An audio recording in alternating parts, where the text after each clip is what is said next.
Hello student, एक बार फिर से स्वागत है आपका हमारे YouTube channel exam ready for myself Rohit Pal. हमने पिछले लेक्चर में ट्रिग्नोमेट्रिक फंक्शन से जितने भी फॉर्मूले इम्पोर्टेंट हो सकते थे उन सभी को कंप्लीट किए थे। आज के इस लेक्चर में हम उन फॉर्मूलों को यूज़ कैसे करना है वो सीखेंगे और एग्ज़ाम में किस टाइप के क्वेश्चंस बनते हैं और कौन से फॉर्मूले यूज़ किए जाते हैं वो हम आज सीखेंगे। चलिए स्टार्ट करते हैं आज का सेशन। आप रेडी हैं? चलिए स्टार्ट करते हैं। तो सबसे पहले इस चैप्टर में हमें पढ़ना है ट्रिग्नोमेट्रिक इक्वेशंस और उनके सॉल्यूशंस, ठीक है, जो कि दो प्रकार के होते हैं, प्रिंसिपल सॉल्यूशन और जनरल सॉल्यूशन। तो जनरल सॉल्यूशन हमें नहीं पढ़ना है, इस चैप्टर से कैंसिल है, ठीक है, सिर्फ हमें प्रिंसिपल सॉल्यूशन पढ़ना है, ठीक है। उसके बाद हमें पोलर कोऑर्डिनेट्स पढ़ना है, रिलेशन पढ़ना है पोलर कोऑर्डिनेट्स और कार्टेशियन कोऑर्डिनेट के बीच में, ट्रायंगल से रिलेटेड जो भी फॉर्मूले होंगे जैसे sine rule, cosine rule, projection rule, ठीक है, वो सभी हमें पढ़ना है। और application of sine rule, cosine rule और प्रोजेक्शन रूल ये कैंसिल है, ठीक है।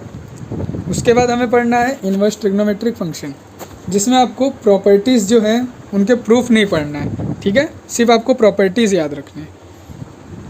चलिए तो स्टार्ट करते हैं हम। पहला पॉइंट, प्रिंसिपल सॉल्यूशंस। तो ट्रिग्नोमेट्रिक इक्वेशन का डेफिनेशन क्या दिया हुआ है? An equation involving trigonometric function is called trigonometric equation. तो इसका मतलब क्या होगा? जिस भी इक्वेशन में आपको sine theta, cos theta, tan theta या सेक, कॉसेक ये सब टर्म आएंगे तो इस टाइप के इक्वेशन को हम ट्रिग्नोमेट्रिक इक्वेशन कहेंगे, ठीक है। सॉल्यूशन ऑफ ट्रिग्नोमेट्रिक इक्वेशन का डेफिनेशन देखते हैं। A value of a variable in a trigonometric equation which satisfy the equation is called a solution of trigonometric equation, ठीक है। तो इसका मतलब ये होगा, ट्रिग्नोमेट्रिक इक्वेशन में जो भी वेरिएबल आए हैं उनकी वैल्यू सेटिस्फाई होना चाहिए उस इक्वेशन में। जैसे देखिए यहाँ पे लिखा है कॉस थीटा इक्वल टू 1/√2, तो थीटा की वैल्यू क्या आ रही है यहाँ पे? π/4। तो इस इक्वेशन का सॉल्यूशन क्या होगा? π/4, ठीक है। और यहाँ पे देखिए क्या लिखा है, a trigonometric equation can have more than one solutions. तो एक ट्रिग्नोमेट्रिक इक्वेशन के एक से ज़्यादा सॉल्यूशन हो सकते हैं, ठीक है। जैसे देखिए यहाँ पे कॉस थीटा इक्वल टू π/4 लिखा है, लेकिन इसका एक और सॉल्यूशन लिखा है 7π/4। तो ये हम समझेंगे जब हम प्रिंसिपल सॉल्यूशन सीखेंगे तब, ठीक है। चलिए आगे चलते हैं। यहाँ से स्टार्ट होता है प्रिंसिपल सॉल्यूशन, जो कि आपके लिए काफ़ी इम्पोर्टेंट है। यहाँ से आपको एक क्वेश्चन MST/CET में ज़रूर ही देखने को मिलता है। चलिए इसका डेफिनेशन देखते हैं। A solution alpha of a trigonometric equation is called a principal solution if 0 < alpha <2π। तो इसका ये मतलब हुआ कि प्रिंसिपल सॉल्यूशन जो होगा उसकी वैल्यू कहाँ से कहाँ तक होगी? 0 से बड़ी और 2π से छोटी वैल्यू होगी। यहाँ पर एक एग्जांपल लिखा हुआ है, ठीक है, हम उससे इस कंसेप्ट को समझते हैं। देखिए साइन थीटा क्या दिया हुआ है? 1/√2 और साइन π/4 क्या होता है? 1/√2, ठीक है। तो इस प्रकार से थीटा की क्या वैल्यू आ गई? π/4। तो ये एक वैल्यू हुई, ठीक है। हमें दो वैल्यू निकालना है और सेकेंड वैल्यू कैसे निकालेंगे? साइन की वैल्यू कौन से क्वाड्रेंट में पॉजिटिव आती है? फर्स्ट और सेकंड क्वाड्रेंट में, ठीक है। तो फर्स्ट क्वाड्रेंट में तो आ गया π/4। अब सेकंड क्वाड्रेंट में अगर हमें निकालना है तो कैसे निकालेंगे?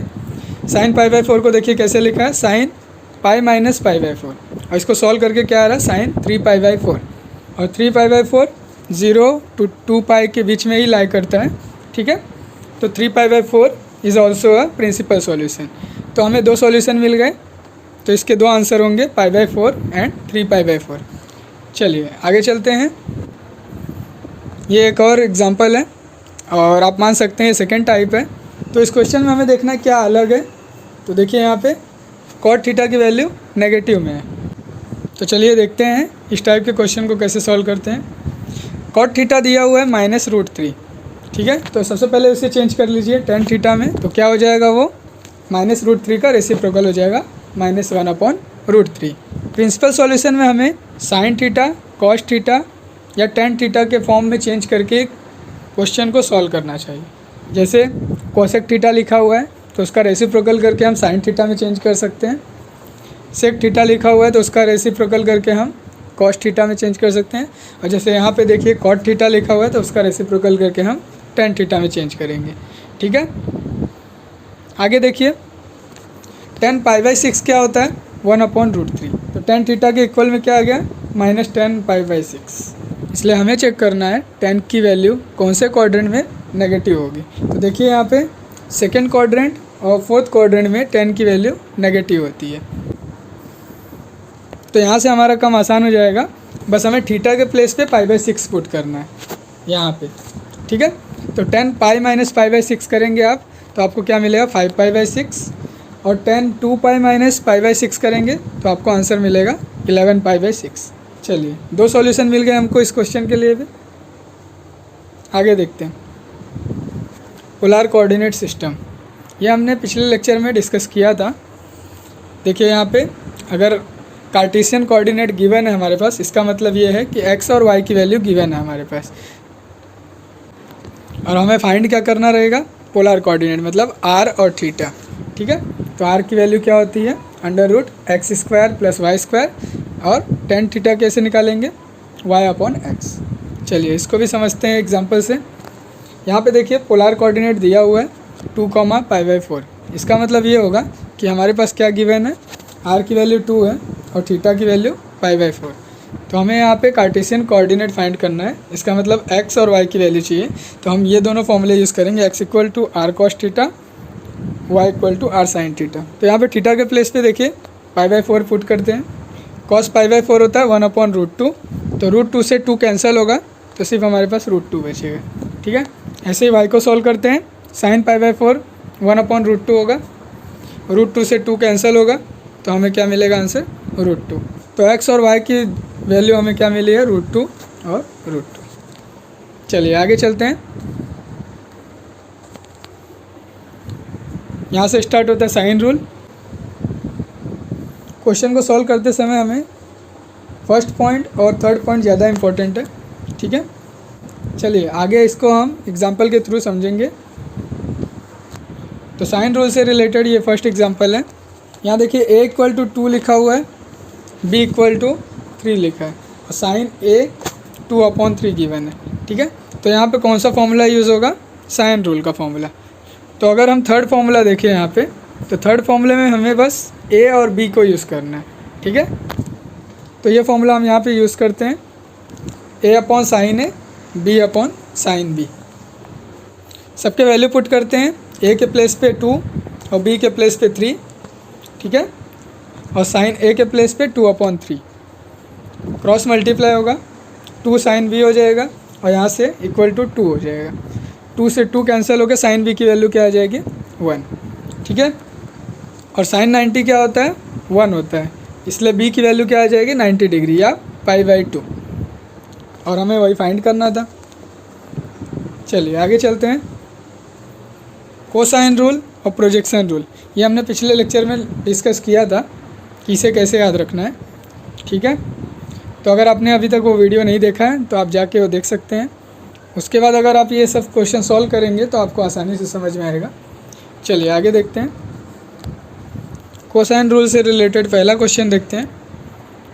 यहाँ पे हमें क्या फाइंड करना है सर्कम रेडियस फाइंड करना है। ठीक है, और हमें गिवन क्या क्या है एंगल ए दिया हुआ है 60 डिग्री, बी की वैल्यू 3 लिखा हुआ है और सी की वैल्यू 8 लिखा हुआ है, और हमें फाइंड क्या करना है ए की वैल्यू। तो हमें यहाँ पे एक एंगल ए दिया हुआ है और स्मॉल बी और सी लिखा हुआ है। ठीक है, तो कौन सा फॉर्मूला यूज़ होगा इसमें से। देखिए यहाँ पे स्मॉल बी और सी लिखा हुआ है और एंगल ए दिया हुआ है, तो फर्स्ट फॉर्मूला ही हमें यूज़ करना है। ठीक है, तो हम यहाँ पे सबकी वैल्यू पुट कर देंगे, और आंसर क्या आ रहा है हमारे पास a² की वैल्यू आ रही है 49, तो a की वैल्यू क्या हो जाएगी 7। ठीक है,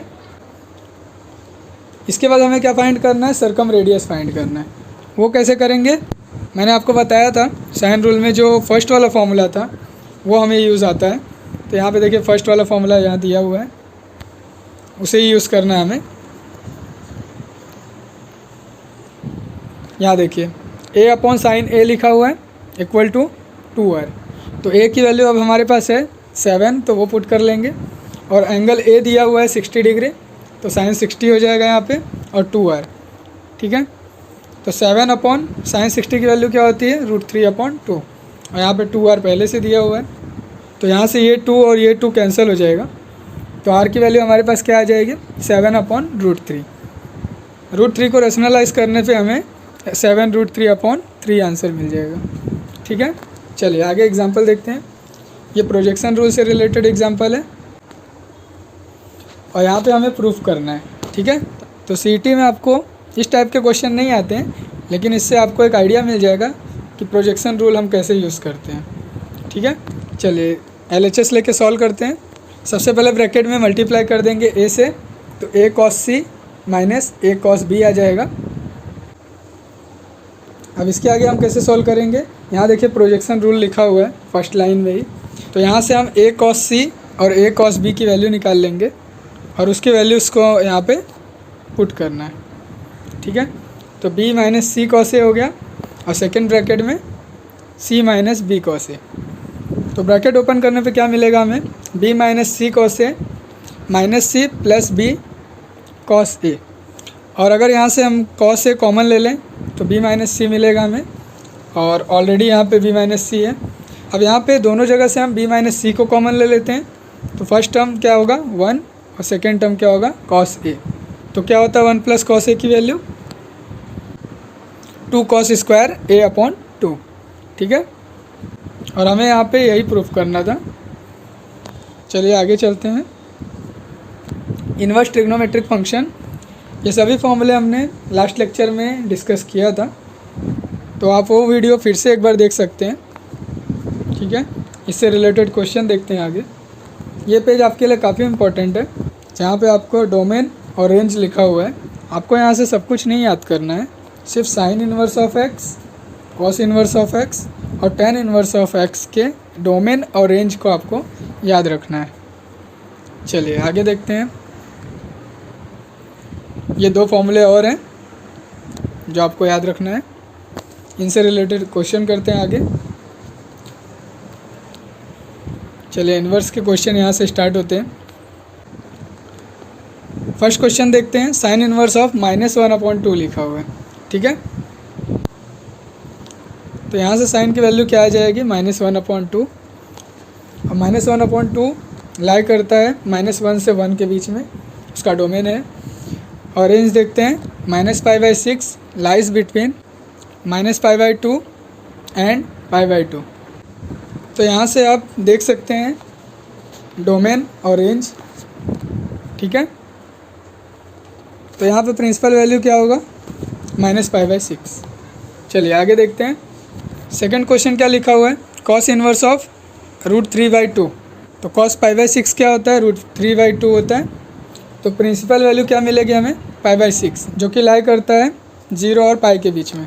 ठीक है, तो इसका प्रिंसिपल वैल्यू क्या हो जाएगा, π/6। चलिए थर्ड क्वेश्चन देखते हैं, कॉट इन्वर्स ऑफ -1/√3। तो इसे कैसे सॉल्व करेंगे, कॉट की कौन सी वैल्यू 1/√3 आती है, π/3, और यहाँ पे क्वेश्चन हमें माइनस में दिया हुआ है, तो कॉट की वैल्यू कौन से क्वाड्रेंट में माइनस में आती है, सेकेंड क्वाड्रेंट में। ठीक है, तो हमें कॉट π माइनस π/3 करना होगा, जिससे हमें सॉल्यूशन क्या मिलेगा, कॉट 2π/3 इक्वल टू -1/√3। -1/√3 एक रियल नंबर है, और π/6 लाई करता है 0 से π के बीच में। ठीक है, तो इसका प्रिंसिपल वैल्यू क्या हो जाएगा, 2π/3। चलिए आगे देखते हैं। यहाँ पे हमें कौन सा फॉर्मूला यूज़ करना है, tan inverse of x plus tan inverse of y।